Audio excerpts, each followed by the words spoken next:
I don't know if you notice it in my videos, but although I mainly work with wood, I like the sound of metal. And as you do as a metalhead, you go on a trip once a year to the Wacken Open Air, a festival in northern Germany. Wacken is a small town in Schleswig-Holstein, about 50 kilometers away from Hamburg, with about 2,000 citizens. Since 1990, one of the biggest metal festivals in the world takes place here on the first weekend of August. With about 75,000 visitors and more than 200 bands from all over the world.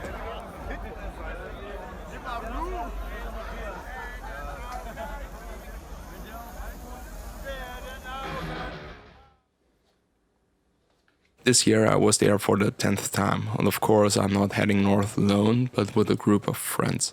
This group became bigger and bigger in the last years and now consists of about 30 people. Accordingly, our camp is getting bigger and bigger and therefore more comfortable. Last year, for the first time, there was a small bar made of beer crates and an old door by a friend. Unfortunately, I couldn't be there myself, but the bar was well received. This year I was therefore asked if I could build a bigger version of this bar. After all, I have the right tools and make my living working with wood. So, why not? The whole thing was a bit narrow in terms of time. From the final decision to build a bar to the festival, there were only 3 weeks left. Wacken officially starts on Tuesday, 1st of August, and lasts 3 days. In order to get the best possible camping spots, we already arrive on Monday morning. So, departure for us is Sunday night. So, the bar has to be ready by Saturday so that it can be picked up. On the next weekend I was already scheduled and had no time, so it was just under 2 weeks. For the bar there were a number of requirements. It had to be built quickly and with as few tools as possible, but it had to be sturdy enough to survive a week of chaos and anarchy. The packing size should be as small as possible so that it does not take up much space in our van. It should also be reusable. The bar comes home again and will be reused next year's. And of course it should cost as little as possible. Wacken is already an expensive pleasure. The first concept was soon developed. 2 legs should be connected to form a frame, similar to what I did with my desk. A board can be placed between the frames to form a kind of shelf. A few of these frames should then support the work surface. The front cover is then screwed onto the frames, which at the same time reinforces the bar. At the beginning I thought of tongue and groove boards, but at the end I decided to use OSB panels. Above the worktop there should be a sideboard where drinks can be served. It protrudes a little more than 20 centimeters and makes it possible to sit at the counter. The sideboard should also be held by the frames, so one leg should be longer and pierce the worktop to support the sideboard. So that the worktop can still use these legs as a support, they should get a matching slot into which the worktop can reach. The worktop should have a total width of 4 meters and to have 2 wings that make the bar U-shaped. The wings have different lengths. The bar will later stand under a pavilion and should run against its wall with the longer wing, so it is closed and the resulting opening at the shorter wing serves as an entrance for the barkeeper. Because it will be a big project with time pressure, accurate plans were helpful, so this time I took the effort and created an accurate CAD model and plans.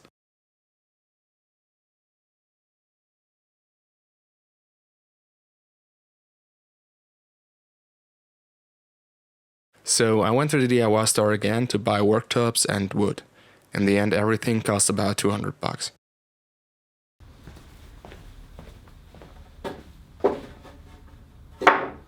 First, the supporting frames had to be built. There are 7 of them and 4 different designs, either in very simple and short or with a longer slotted pole on which the sideboard rests, in different widths or extended and slotted on both poles.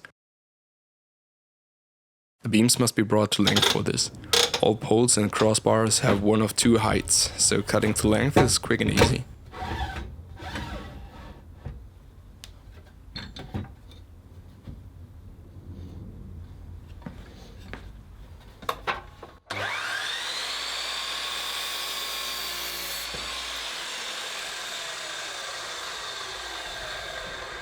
The parts are then jointed, so all poles and crossbars have exactly the same thickness.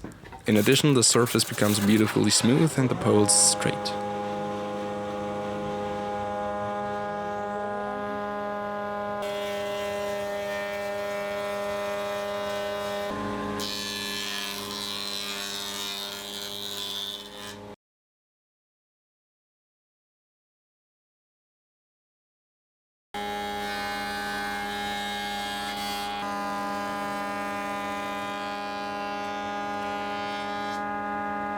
The crossbars should interlock with the poles using a classic tenon joint.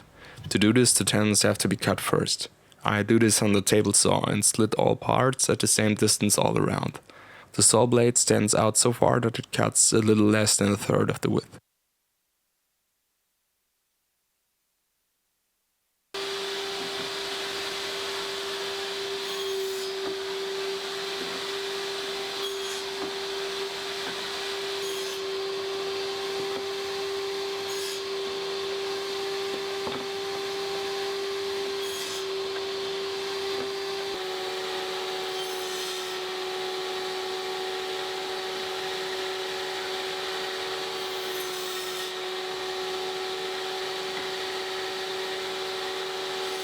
Then I clamped the crossbar upright into a jig, which I used a few months ago for my desk, and then I finished cutting the tenons.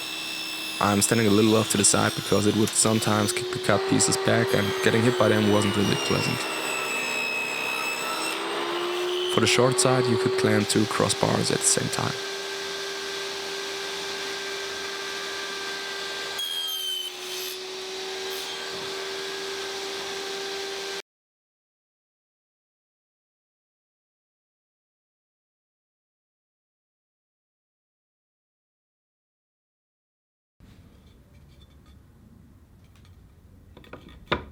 Next, you need the matching counterpart to the tenons in the poles. So the first thing you need to do is mark all the slots. Because there will be 28 of them again, I make my work a bit easier and drill all the slots ahead. So at least in the middle most of the material is removed and the depth is defined. Afterwards I handcrafted the sides and edges with the chisel.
The finished frames need an all-around groove in the width of the worktop thickness, thus 28mm. It's easiest to saw them out of the poles before assembling the frames. This happens again at the table saw.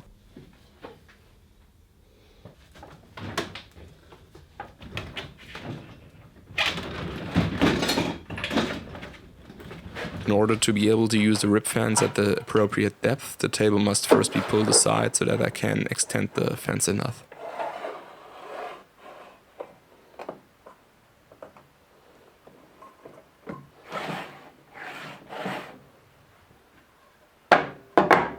Das bei 3 Stunden.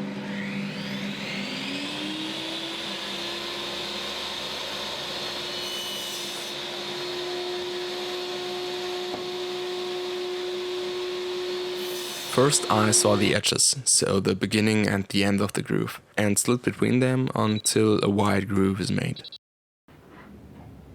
So I could also do some unwanted test cuts until the width of the groove was exactly 28 millimeters.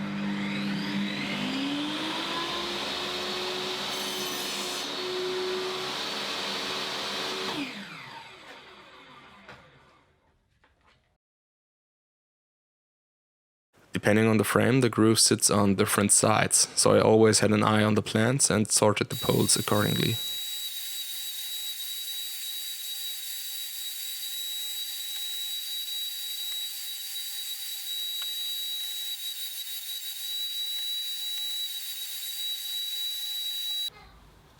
Then I cleaned up the grooves a bit with a chisel, so that they are nice and smooth.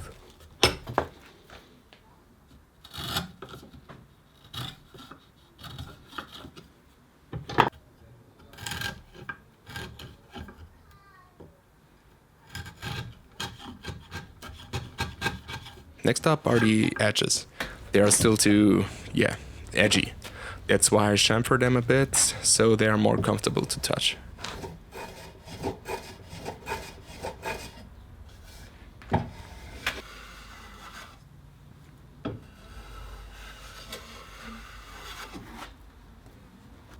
Now the parts are ready to be glued. In case that it rains and the frames get wet, I use water-resistant glue.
Clamp everything and leave it overnight.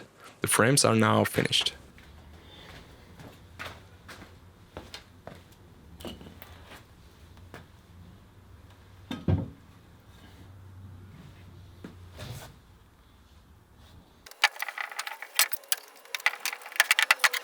Now it's the turn of the worktop, and because it's so difficult to move them alone, I brought help. This is Ike, he also goes to Wacken, so he can help me a little bit with the build.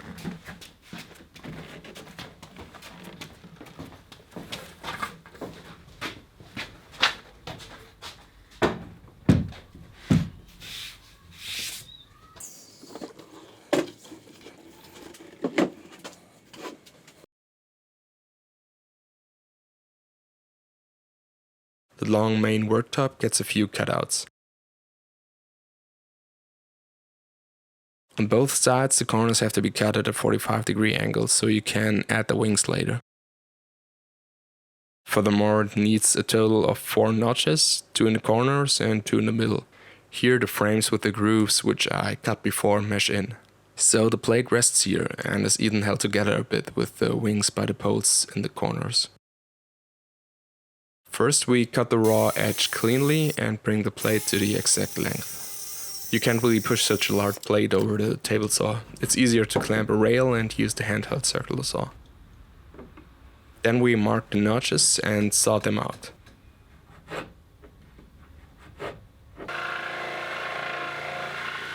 Here the price of the cheap worktop became notable. It only cost $22 at the DIY store, so the quality of the chipboard is not the best. Therefore I'm not any slower with the Japanese handsaw than Ike with the electric jigsaw.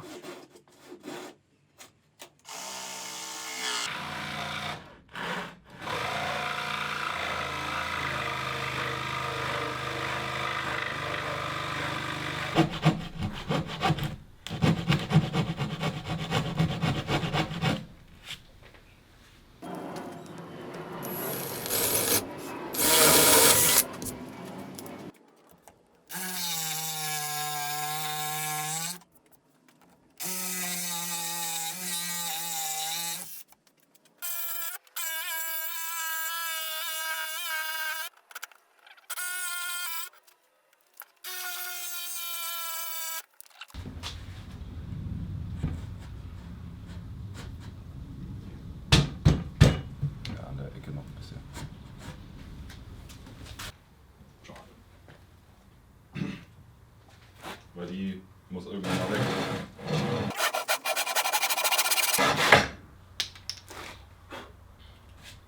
The second worktop is cut into two shorter pieces. They became the two wings of the bar.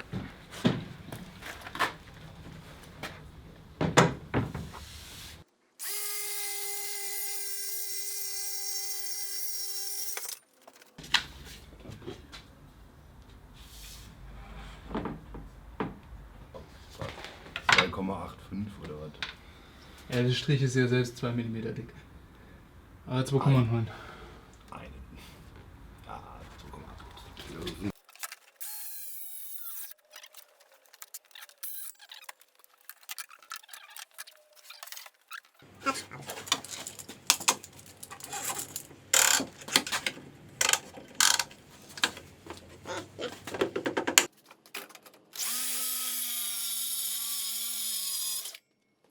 There is a short wing with only 80 centimeters length and the long one with 1.4 meters. The short wing gets only two changes. One is the notch in the corner, matching the long main worktop, and then we cut away the curve and leave a 45-degree edge. This is necessary to be able to connect the tops with a straight transition and get the rounded edge nicely around the corner. We do the same with the long wing, but in addition it gets a second notch in the corner and one on the side. Here is also a pole. The whole thing happened quite fast working together. I removed the rounded edge with the table saw and covered the plate with tape to avoid scratching it while pushing.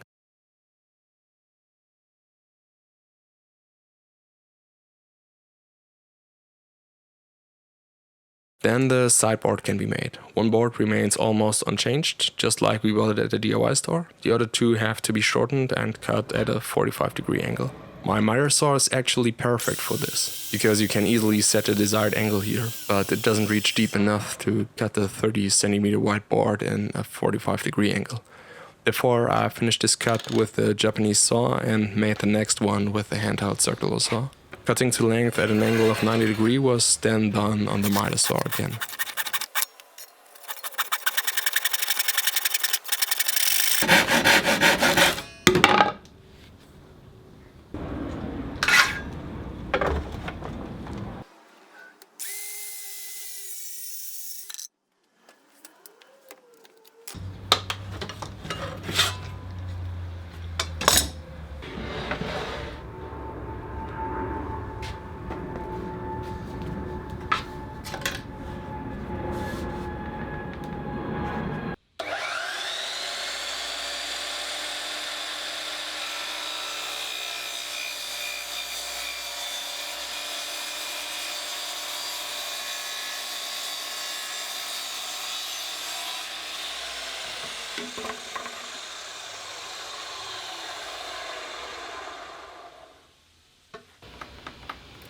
The joints are only plugged together and are never firmly connected. No glue will be used.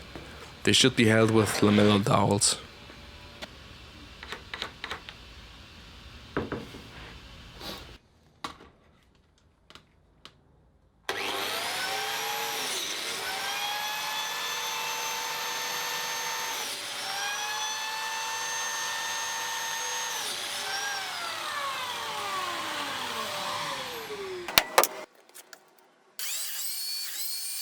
Now only two essential components are missing for the finished bar: the OSB front cover and the aluminum angles for the edges. For both there are plans in which each part is exactly named and specified with dimensions. So we first marked cuts on the USB boards and labeled each part to know where it should go later. It was important to pay attention to the tongue and groove. If something is wrong, you can't put the parts together later. Afterwards, a long cutting session began, in which we sawed all USB parts into shape.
Now some small parts are still missing. These multiplex strips should be placed under the worktop.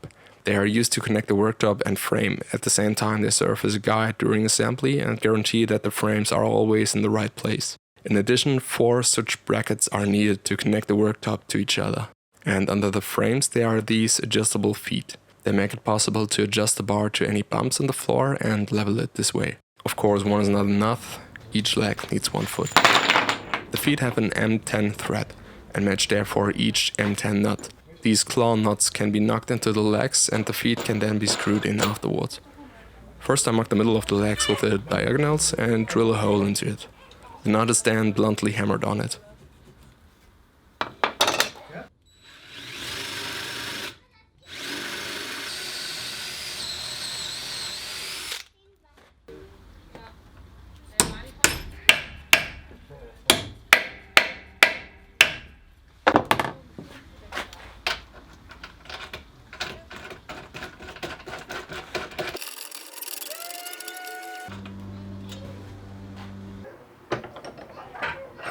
I also numbered and labeled the frames so that their position can be found later.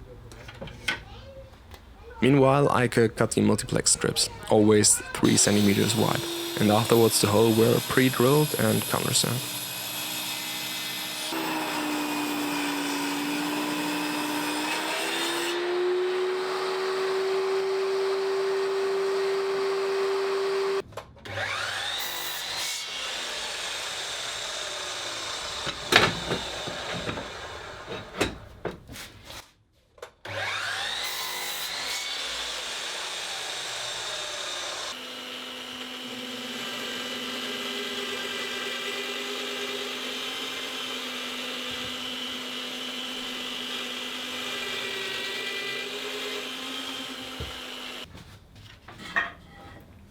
The next step was the assembly. So put all parts together once and see if everything fits. So you can eliminate errors directly and not have to deal with them on site.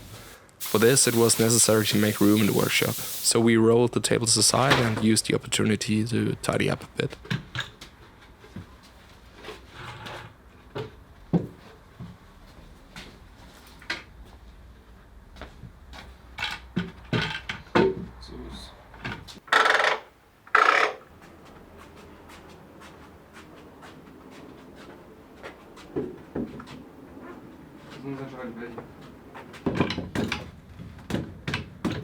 Stopp, nicht weiter.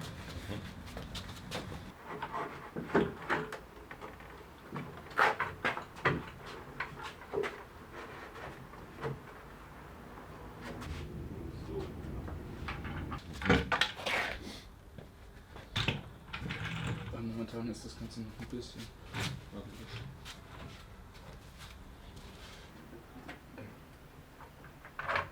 Geht doch.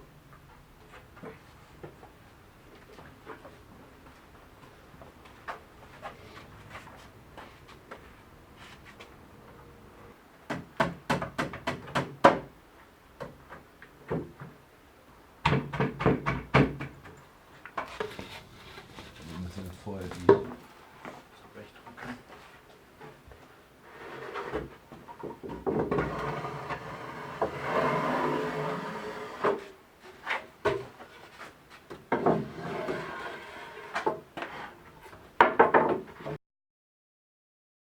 The front was only leaned at first and not screwed down yet. It was just too late on that day.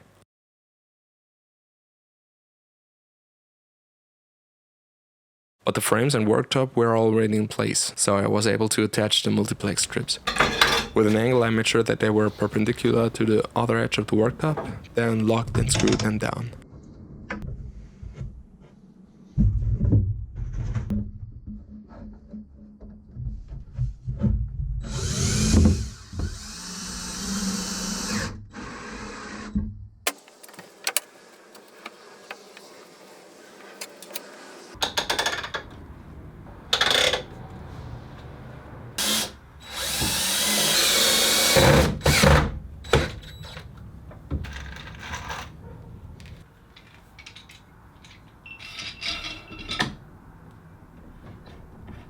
Then I drilled through the multiplex strips into the frames and locked them with slightly longer screws.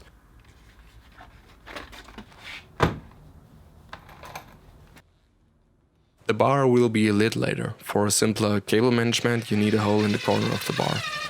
Under the sideboard there will be an LED strip. So I drilled a hole for the cables with a 67mm socket drill. Then I modeled a simple cable outlet and printed it on my 3D printer.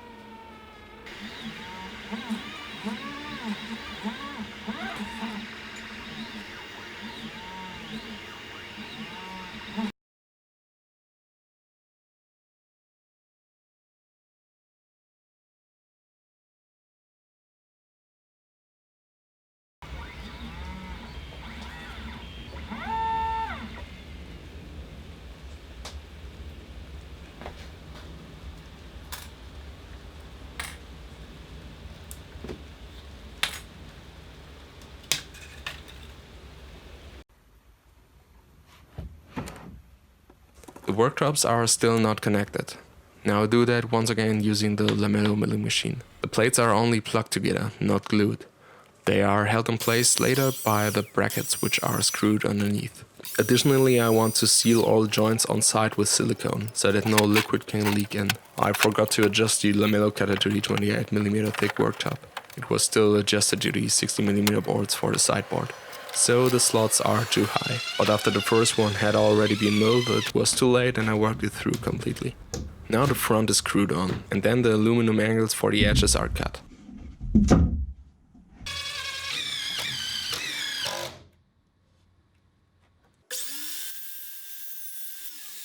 That went perfectly in partner work. I could drill holes in the cut elements and countersink them, while I cut the parts to length and mitered them. The angles are supposed to protect the edges and prevent them from tearing out and breaking even with small impacts. One of the angles got 2 notches to reassure onto support.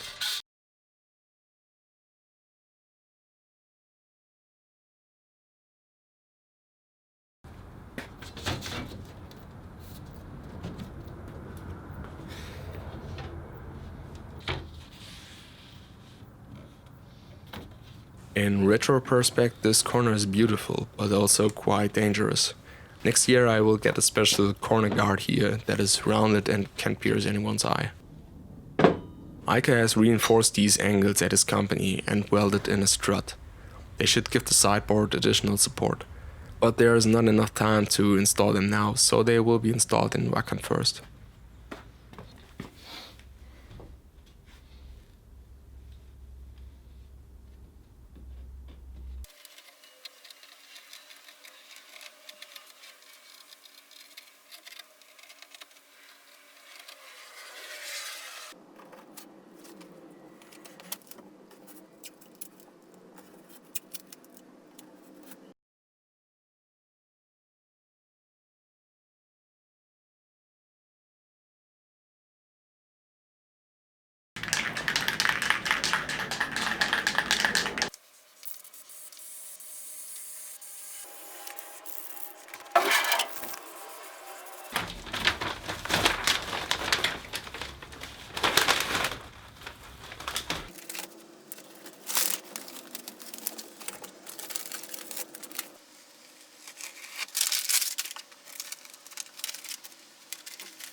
Now it was time for the bar to be picked up. First of all, I put the aluminum angles together and made a small package out of it.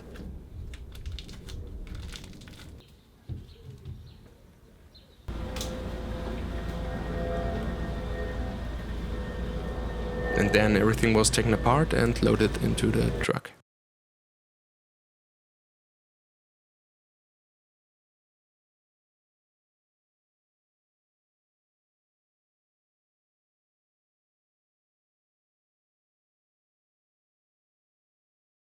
During the loading, I quickly cut the brackets to connect the worktops.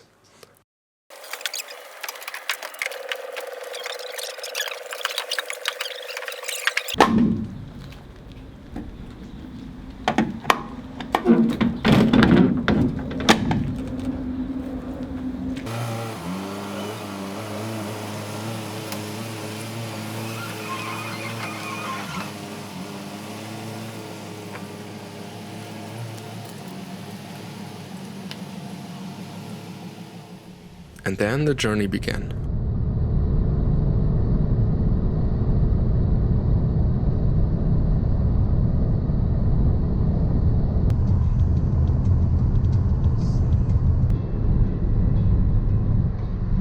A few hours later we arrived on Monday morning just as planned, and after the pavilions and tents had been set up, we started to assemble the bar.